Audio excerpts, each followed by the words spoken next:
Suara teriakan mandor di pasar induk pagi itu menggema keras. Cepat! Angkut karung berasnya. Jangan lambat, banyak yang nunggu. Di antara puluhan kuli panggul yang sibuk menggendong karung beras ratusan kilo, tampak seorang pria berusia 40-an dengan wajah penuh keringat, punggungnya sudah bungkuk sedikit, tapi sorot matanya masih menyimpan keteguhan. Dialah Arman. Dulu ia dikenal sebagai lelaki gagah yang bekerja di perusahaan swasta dengan gaji tetap, namun hidupnya berubah total sejak ia dikhianati oleh orang yang paling dicintainya, istrinya sendiri. Kini, untuk menghidupi anaknya yang masih sekolah, Arman rela bekerja apa saja meski hinaan orang datang silih berganti. Hari itu, nasib mempertemukannya kembali dengan seseorang yang selama ini ia coba lupakan. Ketika Arman sedang menurunkan karung beras dari truk besar, suara yang sangat familiar itu terdengar, suara yang pernah menjadi pelipur lara sekaligus duri dalam hidupnya. Astaga, ini beneran kamu, men? Terdengar suara wanita paruh baya dengan dandanan mewah, lipstik tebal, tas brandy tergantung di lengannya. Semua orang yang ada di sekitar spontan menoleh. Arman menoleh pelan, dan jantungnya serasa diremas. Wanita itu adalah Ratna, mantan istrinya. Perempuan yang dulu rela ia bela mati-matian, tapi akhirnya memilih pergi demi lelaki lain yang lebih kaya. Kamu sekarang kerja jadi kuli panggul? Gendong beras kayak gitu? Ratna menutup mulutnya sambil terkekeh merendahkan. Ya ampun. Dulu kamu janji mau bahagiain aku. Katanya mau beli rumah, mau kasih aku hidup enak. Nyatanya, jadi kuli pasar. Hahaha. Suara tawa Ratna terdengar jelas, membuat beberapa kuli lain menunduk karena tak enak hati, tapi sebagian ada juga yang ikut tertawa kecil. Arman terdiam. Tangannya gemetar memeluk karung beras. Keringat di wajahnya bukan hanya karena lelah, tapi juga karena rasa malu yang menyesakkan dada. Kamu? Apa kabar, Erat? Suaranya lirih, berusaha tegar meski hatinya koyak. Aku jelas baik-baik saja.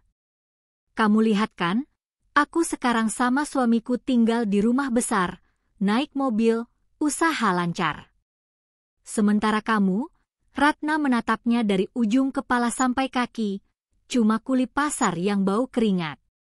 Untung aku cerai sama kamu, kalau nggak mungkin aku juga sengsara kayak kamu sekarang. Kata-kata itu menusuk hati Arman seperti ribuan pisau. Rasanya ingin sekali ia membalas, tapi ia hanya menghela napas panjang. Yang penting aku masih bisa nafkahin anak kita, jawabnya lirih. Ratna langsung tertawa keras. Nafkahin? Hahaha. Dari mana? Dari ngangkut karung beras? Kasihan sekali anak kita kalau nasibnya cuma ditanggung bapak sepertimu. Untung dia lebih sering aku urus, kalau nggak pasti hidupnya sengsara. Arman menunduk. Semua orang yang mendengar terdiam. Ada yang iba, ada juga yang sinis. Tapi Arman menelan semua hinaan itu, ia tidak ingin anaknya semakin dipermalukan. Ia tahu, hanya kesabaran yang bisa jadi tamengnya. Setelah Ratna pergi dengan gaya angkuhnya, Arman menurunkan karung beras terakhir lalu duduk di sudut pasar, menatap kosong. Di dadanya ada sesak yang tak bisa diungkapkan. Ia ingin menangis, tapi ia sudah terlalu sering menangis sendirian. Men, sabar ya, ujar salah satu kuli tua menepuk bahunya. Nggak usah dipikirin omongan mantanmu itu. Hidup itu bukan soal pamer harta, tapi soal siapa yang kuat bertahan. Arman mengangguk pelan. Tapi hatinya tetap sakit. Malamnya, setelah selesai bekerja, Arman pulang ke kontrakannya yang sederhana.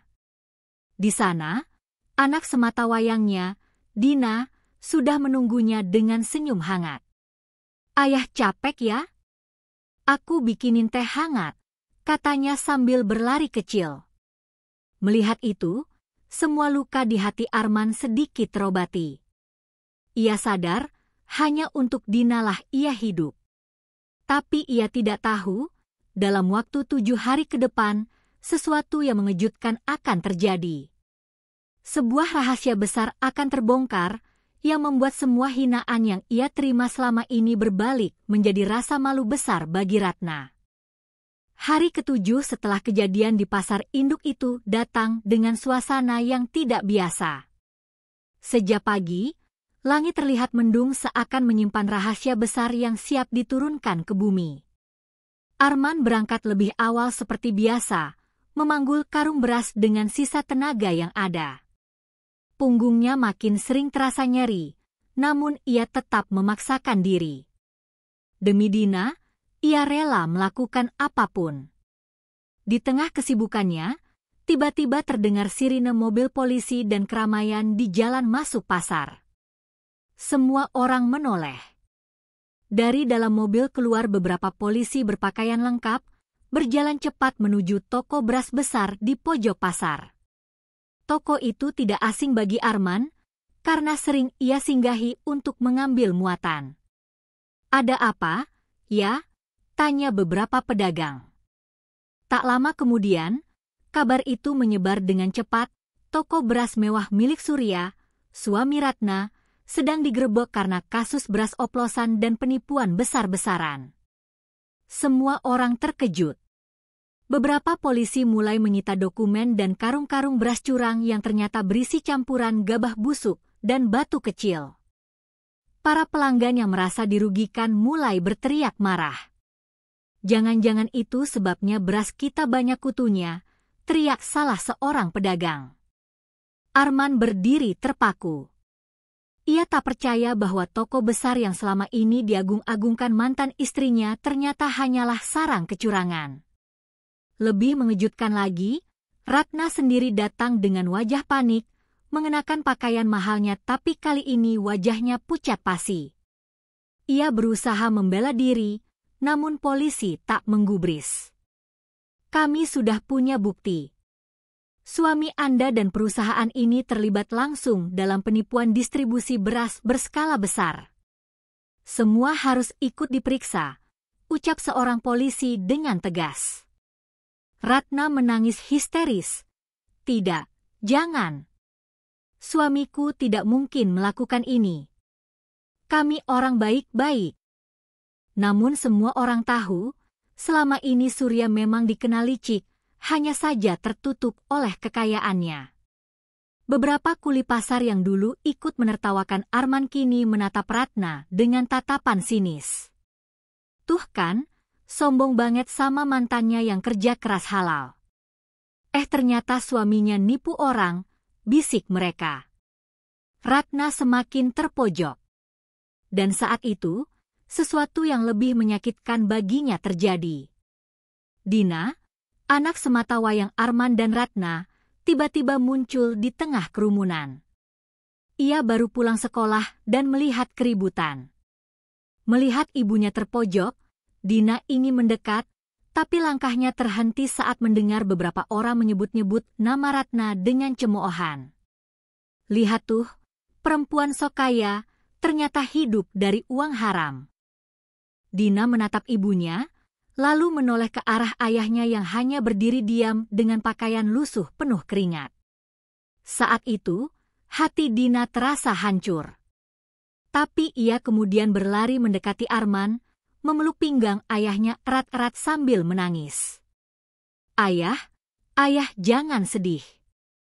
Aku bangga punya ayah seperti ayah. Biarpun kerja keras, tapi ayah jujur. Aku nggak butuh harta, aku butuh ayah yang selalu ada buat aku," ucap Dina dengan suara gemetar. Suasana seketika hening. Semua orang yang mendengar ucapan Dina terdiam. Bahkan beberapa kuli yang biasanya kasar menunduk, matanya berkaca-kaca. Ratna tertegun, wajahnya semakin merah padam, merasa ditelanjangi di depan banyak orang. Arman memeluk Dina balik, menahan air mata yang hampir jatuh. Nak, ayah cuma bisa kasih kamu hidup sederhana. Ayah minta maaf, bisiknya. Dina menggeleng cepat, jangan minta maaf, yah. Justru aku yang bangga. Teman-teman sering cerita ayah mereka sibuk nggak pernah pulang. Tapi ayah selalu pulang untuk aku. Aku nggak mau jadi kaya kalau harus hidup dari kebohongan. Kata-kata Dina membuat semua orang tersentak. Ratna yang mendengar itu hanya bisa menangis. Suaranya pecah. Dina, ibu juga sayang kamu. Ibu hilaf. Tapi Dina hanya menunduk, tak berani menatap ibunya. Polisi kemudian membawa Surya keluar dengan tangan diborgol. Ratna ikut digelandang karena dianggap tahu soal kecurangan tersebut. Sebelum masuk ke mobil polisi, Ratna sempat menoleh ke arah Arman. Tatapan itu penuh penyesalan, tapi sudah terlambat. Orang-orang yang dulu ia pandang rendah kini menjadi saksi kejatuhannya. Men, hanya itu kata yang keluar dari mulut Ratna sebelum mobil membawa pergi dirinya. Setelah kejadian itu, pasar menjadi heboh. Semua orang membicarakan bagaimana Arman yang dulu dihina ternyata jauh lebih mulia dibandingkan mantan istrinya yang hidup dari hasil curang. Para pedagang bahkan menyalami Arman, "Kamu sabar banget, men. Kamu contoh buat kami semua." Rezeki halal itu memang gak pernah salah. Malamnya, di kontrakan sederhana mereka, Arman duduk bersama Dina. Ia menatap putrinya lama sekali, seakan ingin mengabadikan momen itu dalam hatinya. Nak, mungkin ayah gak bisa kasih kamu apa-apa selain kejujuran dan kerja keras. Tapi percayalah, itu bekal paling berharga, ucap Arman lirih. Dina menggenggam tangan ayahnya. Aku sudah cukup bahagia, yah. Aku bangga jadi anak kuli panggul beras yang jujur. Jangan pernah minder lagi, ya. Air mata akhirnya jatuh juga di pipi Arman. Namun kali ini bukan air mata kesedihan, melainkan lega dan kebahagiaan. Ia sadar, dunia boleh menghina. Tapi selama ia punya hati yang bersih dan anak yang memahami, maka ia adalah orang paling kaya. Dan sejak hari itu, tidak ada lagi yang berani meremehkan Arman. Semua tahu, kebenaran pada akhirnya akan selalu terbongkar, dan harga diri seorang ayah yang jujur jauh lebih berharga daripada kemewahan semu yang dibangun di atas kebohongan.